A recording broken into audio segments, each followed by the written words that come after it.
Hebrew పత్రిక 2వ అధ్యాయము, హెబ్రీ పత్రిక 2వ అధ్యాయము మొదటి వచనం నుంచి చూడండి. ఒకరు చదివండి.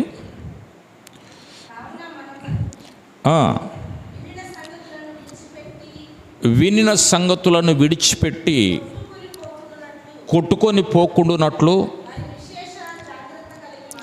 వాటి యందు విశేష జాగ్రత్త కలిగి ఉండవలెను. ఎందుకనగా దేవదూతల ద్వారా పలకబడిన వాక్యము స్థిరపరచబడినందున ప్రతి అతిక్రమము, అవిధేయత న్యాయమైన ప్రతిఫలము పొంది ఉండగా, ఇంత గొప్ప రక్షణను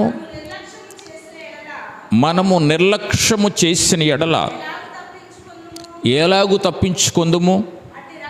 అట్టి రక్షణ ప్రభువు బోధించుట చేత ఆరంభమై దేవుడు తన చిత్తానుసారముగా సూచక క్రియల చేతను మహత్కార్యముల చేతను నానా విధములైన అద్భుతముల చేతను వివిధమైన పరిశుద్ధాత్మ వరములను అనుగ్రహించుట చేతను వారితో కూడా సాక్ష్యమిచ్చుచుండగాను వినిన వారి చేత మనకు దృఢపరచబడెను. దేవునికి స్తోత్రం. ప్రియులరా, హెబ్రీ పత్రికకారుడు దేవుని నమ్మినటువంటి ప్రజలను, దేవునిని ఆరాధిస్తున్నటువంటి ప్రజలను, దేవునిని అనుసరిస్తున్నటువంటి ప్రజలను ఉద్దేశించి ఈ మాటలు వ్రాస్తూ ఉన్నాడు. వినిన సంగతులు, దేవునిని గురించి, రక్షకుడైన యేసు ప్రభువుని గురించి మనము గతంలో విన్న సంగతులైతేనేమి, ఆయన ద్వారా పొందిన మేలులు సంబంధమైనటువంటి విషయాలైతేనేమి, విడిచిపెట్టకుండా వాటిని మననము చేసుకుంటూ జాగ్రత్తగా ఉండాలట. విడిచిపెట్టి కొట్టుకొని పోకుండా అంటున్నాడు. అంటే విడిచిపెడితే, విన్న సంగతులు విడిచిపెడితే ఏమవుద్దంటే మనకు నష్టం జరుగుద్ది అని. నష్టపోయి కొట్టుకొని పోతాం. లోకానుసారమైన జీవితాల్లోనికి, లోకానుసారమైనటువంటి అలవాట్లలోనికి, మరలా పాత జీవితానికి వెళ్ళిపోతాం. అందుకనే విశేషమైన జాగ్రత్త కలిగి ఉండాలి అంటున్నాడు. వేటి యందు వినిన సంగతులు మరలా జ్ఞాపకం చేసుకోవాలట. అంటే యేసుని గురించి విన్న సంగతులు, దేవుని గురించినటువంటి విన్న సంగతులు, మాటలైతేనేమి, ఆయన ద్వారా పొందిన కార్యాలైతేనేమి, మనం ఏం చేయాలంటే జాగ్రత్త పరుచుకోవాలట. మననం చేయాలి, స్తుతించాలి, ఎల్లప్పుడూ జ్ఞాపకం పెట్టుకుంటూ ముందుకు సాగాలి. అలా కాకుండా రక్షణ పొందకుండా నిర్లక్ష్యము చేస్తే ఎలాగూ తప్పించుకుందువు అంటాడు. ఆ మాట చదవండి. ఇంత గొప్ప రక్షణను మనము నిర్లక్ష్యము చేస్తే ఎలాగూ తప్పించుకుందుము? అంటే దేవుడు మన పట్ల చేసిన కార్యాలైతేనేమి, దేవుడిచ్చినటువంటి కృప అయితేనేమి, దేవుడు మనకు బోధిస్తున్నటువంటి బోధ అయితేనేమి, ఆయన త్యాగమును గురించినటువంటి సంగతులైతేనేమి, మనం చాలానే వింటున్నాం, చాలానే ఆయన నుంచి పొందుకున్నాం. అయితే రక్షించబడడానికి నిర్లక్ష్యం చేయకూడదట. ఇంత గొప్ప రక్షణను అనుభవించాలి అంటే మనము గత సంగతులు విడిచిపెట్టకూడదు. వాటి యందు విశేష జాగ్రత్త కలిగి ఉండాలి. రక్షించబడాలి. ఇది ఏ రక్షణ అట? గొప్ప రక్షణ. యేసుక్రీస్తు ప్రభువారు భూమి మీదికి రావడం అనేది గొప్ప కార్యం.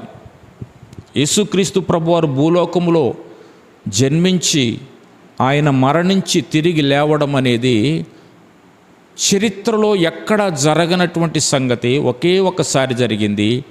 ఆయన యేసుక్రీస్తు ప్రభువారు ఆయనే మరణించి తిరిగి లేచాడు. ఈ వార్తలు, ఈ సువార్తలు మనం వింటున్నాం. ఆ సువార్త ద్వారా చాలా మేలే అనుభవిస్తున్నాం. అయితే విశేషమైన జాగ్రత్త కలిగి ఉండాలి, రక్షించబడాలట. అయితే వీటి యందు నిర్లక్ష్యంగా ఉంటే నష్టపోతామట. నిర్లక్ష్యంగా ఉంటే ఆత్మరక్షణ కోల్పోతాం. భూ సంబంధమైన కాపుదల ఉంటుందేమో, భూ సంబంధమైన కాపుదల ఉంటుందేమో, కానీ నిర్లక్ష్యం చేస్తే రక్షించబడకుండా, విన్న వాక్యాన్ని శ్రద్ధగా దాచుకోకుండా, మననం చేయకుండా, దేవుని యందు ఆసక్తిగా దేవుణ్ణి వెంబడించకుండా మనం ఉంటేనట ఆత్మరక్షణను కోల్పోతాం. ఆత్మరక్షణ కోల్పోవడం అంటే అర్థం ఏంటంటే పాతాళానికి వెళ్ళిపోతాం. ఇప్పుడు సంగతి కాదు మాట్లాడేది. ఇప్పుడు ఉన్నంతకాలం బాగానే ఉంటాం.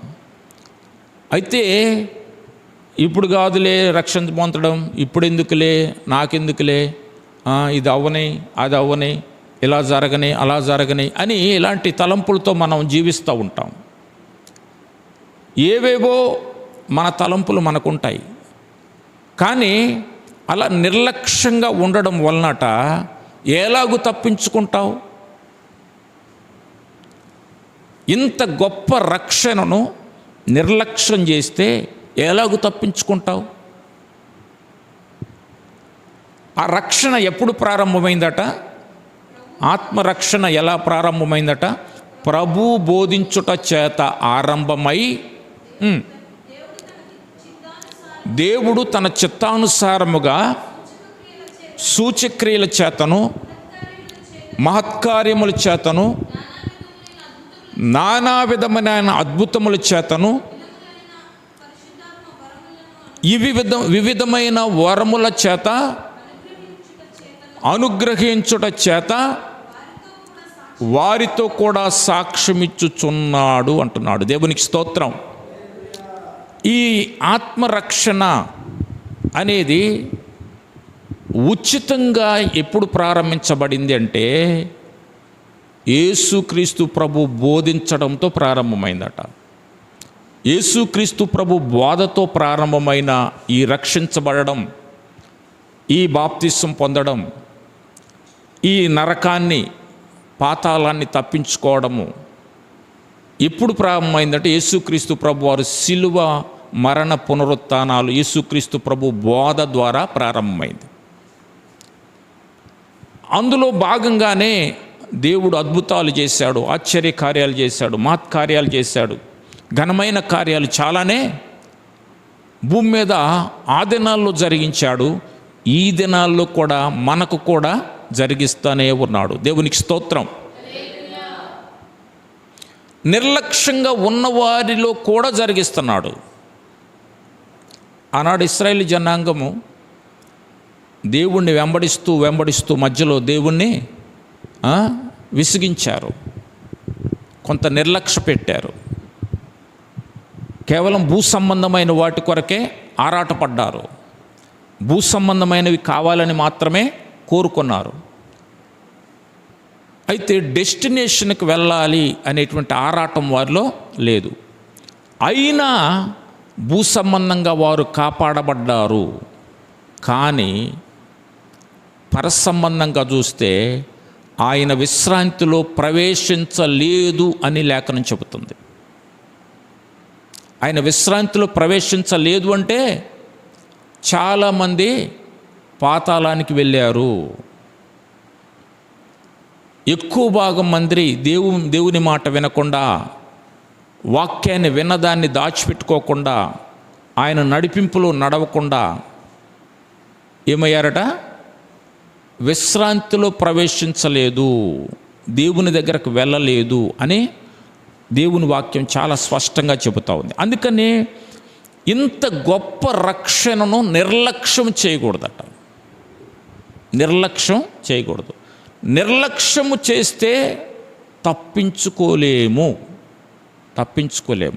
తప్పించుకోవాలంటే రక్షించబడాలి, వాక్యాన్ని దాచుకోవాలి, విన్న సంగతులు మర్చిపోకూడదు, జాగ్రత్త పడాలి, విశేష జాగ్రత్త కలిగి ఉండాలట. విశేష జాగ్రత్త అంటే ఏంటి? ఒక మంచి వస్తువు తెస్తే దానికి ప్రొటెక్షన్ ఎంత బాగా పెడతాం. ఒక మంచి గాజు పాత్ర కొనుక్కొచ్చుకున్నాం, బాగా ఇష్టమైంది, దాన్ని ఎక్కడ పెడతాం? సేఫ్ ప్లేస్లో పెడతాం. చాలా విశేషమైన జాగ్రత్త చేస్తాం దాన్ని. మనుషులందరూ తిరిగే ఏరియాలో పెడితే పుట్టుకుని చెయ్యి తెలుగు కాలు తెలుగు పడితే ఏమవుద్ది? పగిలిపోద్ది. పగిలిపోతే హృదయం గాయపడుద్ది. అలాగే దేవుని వాక్యాన్ని కూడా భద్రపరచుకోవాలి. నీ హృదయంలో చాలా భద్రపరచుకోవాలి. మరి విశేషంగా జాగ్రత్త పడాలి. విన్న సంగతులు విడిచిపెట్టకూడదు. నిర్లక్ష్యంగా ఉండకూడదు.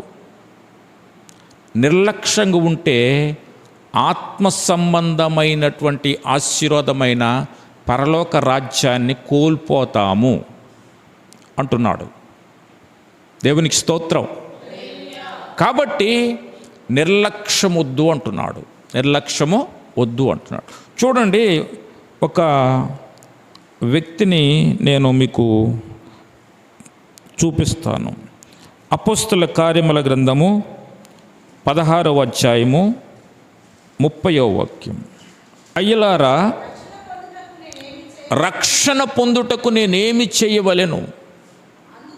అందుకు వారు, ప్రభువైన యేసునందు విశ్వాసం ఉంచుము, అప్పుడు నీవు నీ ఇంటివారు రక్షణ పొందుదురు చెప్పి అతనికిని అతని ఇంట ఉన్న వారందరికీ దేవుని వాక్యము బోధించెను. రాత్రి ఆ గడియలోనే వారిని తీసుకొని వచ్చి వారి గాయములు కడిగెను. వెంటనే అతడును అతని ఇంటి వారందరూ బాప్తిస్మము పొందిరి. దేవునికి స్తోత్రం. ఇక్కడ పౌలు అనే దేవుని సేవకుడు, శీల అనే సేవకుడు జైల్లో బంధించబడ్డారు. అది మధ్యరాత్రి సమయం. కాళ్ళకి చేతులకు బొండేసి బిగించేశారు. ఏం చేయాలో అర్థం కావట్లేదు. వారిని ఎందుకు బంధించారంటే, యేసు రక్షిస్తాడు, యేసు స్వస్థపరుస్తాడు, యేసు క్రీస్తు ప్రభువారు పరలోకం నుంచి భూమి మీదకి వచ్చినటువంటి రక్షకుడు. ఈయన యందు విశ్వాసం ఉంచితే నీ పాపములు క్షమించబడతాయి, మీరు పరిశుద్ధులవుతారు, పట్టిన దయ్యాలన్నీ విడిచిపోతాయి అని ఒక దయ్యాన్ని పోగొట్టారు. ఒక ఆమెకు పట్టినటువంటి దయ్యమును వారు విడిపిస్తే, వారు ఆ పని చేసినటువంటి ఆమె యొక్క యజమానులు ఏం చేశారంటే అతన్ని పట్టుకొని చెరసాల్లో వేశారు. 16 మందిని కాపలా పెట్టారు. ఎంతమందిని? 16 మందిని కాపలా పెడితే వీరికి బొండేసాడు. కాళ్ళకి చేతులకు సంఖ్యలు వేసేసి బొండేసి మంచిగా జైల్లో పెట్టేసి బంధించేశారు. వీరు అయినా కానీ మధ్యరాత్రి వేళ పాటలు పాడుతూ ఉన్నారు. దేవునికి స్తోత్రం. దేవుణ్ణి స్తుతిస్తూ ఉన్నారు, దేవుణ్ణి గణపరుస్తూ ఉన్నారు. ఒక మహా అద్భుతం జరిగింది. జైలు గోడలు షేక్ అయ్యాయి, జైలు పునాదులు అదిరాయి. భూకంపం లాంటి ఒక షేకింగ్ వచ్చింది జైలంతా. అప్పుడు చెరసాల యొక్క డోర్లన్నీ ఓపెన్ అయినాయి, వీళ్ళ బంధకాలు కూడా ఊడిపోయినాయి, వేసినటువంటి సంఖ్యలు కూడా ఊడిపోయినాయి. కరెంట్ లేదు, దివిటీలు, ఆ రోజుల్లో కరెంటు లేదు, దివిటీలు. ఇక అందరు బంధకాలు ఊడిపోయినాయి, గేట్లన్నీ తెరుచుకున్నాయి. జైలర్ వచ్చాడు, జైలు అధికారి వచ్చి తనను తాను చంపుకొనబోయాడు. ఎందుకంటే ఖైదీలందరూ పారిపోతే రోమన్ గవర్నమెంట్ ఏం చేసిద్దంటే ఇతన్ని చంపేసిద్ది. ఎవరిని చంపేసిద్ది? జైలర్నిగా చంపేసిద్ది. జైలు అధికారిని చంపేసేటువంటి అంత స్ట్రిక్ట్ రూల్స్ ఉన్నాయి అక్కడ. అందుకనే కత్తి దూసి తన్ను తాను చంపుకొనబోయాడు. అప్పుడు పౌలు, అయ్యా నువ్వే హాని చేసుకోవద్దు, మేమందరం ఇక్కడే ఉన్నాం, ఎవరు కూడా బయటికి వెళ్ళలేదు, అందరిని కౌంట్ చేసుకొని, అందరు ఖైదీలందరినీ కౌంట్ చేస్తే అందరూ ఉన్నారు. దేవునికి స్తోత్రం.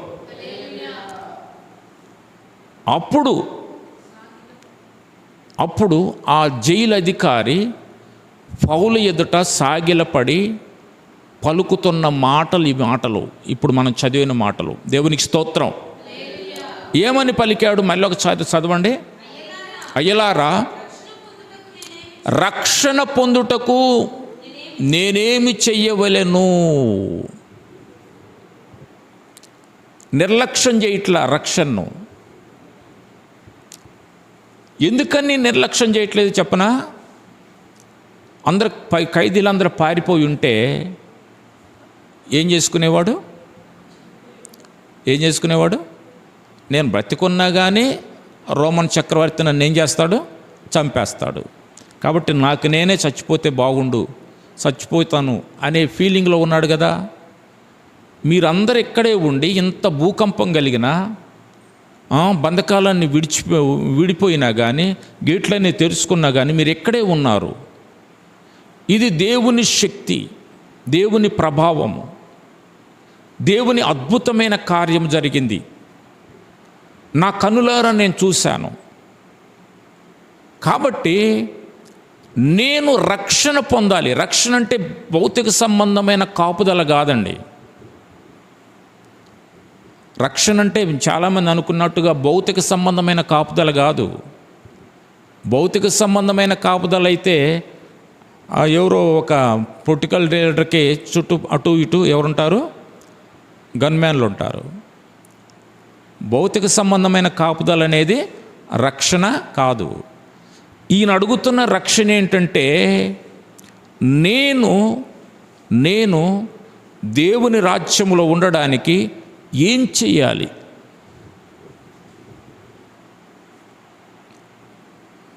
అదే శరీరానుసారైతే అమ్మయ్య బయటపడ్డాను, అందరు ఖైదీలందరూ ఉన్నారు, మళ్ళీ గడి పెట్టేసి హ్యాపీగా ఇంటికి వెళ్ళిపోయేవాడు.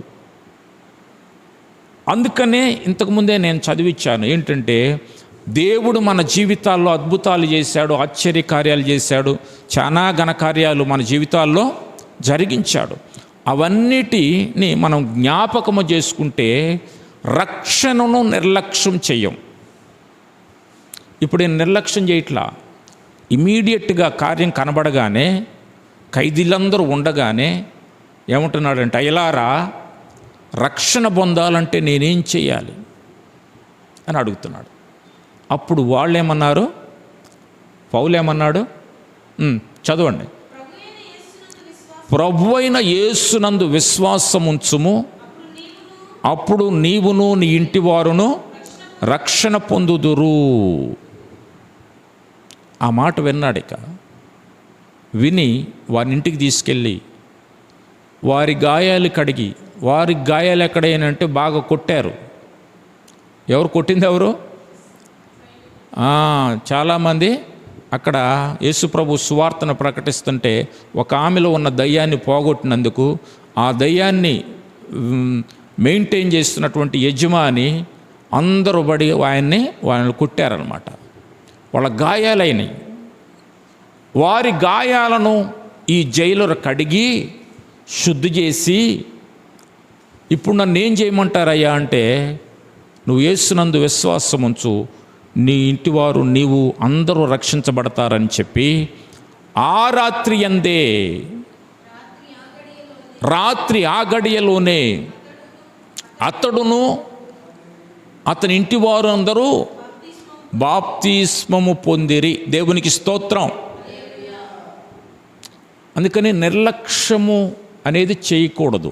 రక్షణ విషయంలో, ఆత్మరక్షణ పొందే విషయంలో యేసుని ఎరిగిన తర్వాత, యేసుక్రీస్తు ప్రభువారి అద్భుత కార్యాలు చూచిన తర్వాత, ఆయన త్యాగ ఫలితమేంటో నువ్వు ఎరిగిన తర్వాత, వాక్యము నీ హృదయములో నివాసము చేస్తున్నది గనుక నువ్వు పరిశుద్ధపరచబడడానికి సిద్ధమైనటువంటి వాక్యము నీకు అందుతుంది గనుక నువ్వు చేయాల్సింది ఏంటంటే ఇమీడియట్గా రక్షణ పొందాలి. దేవునికి స్తోత్రం.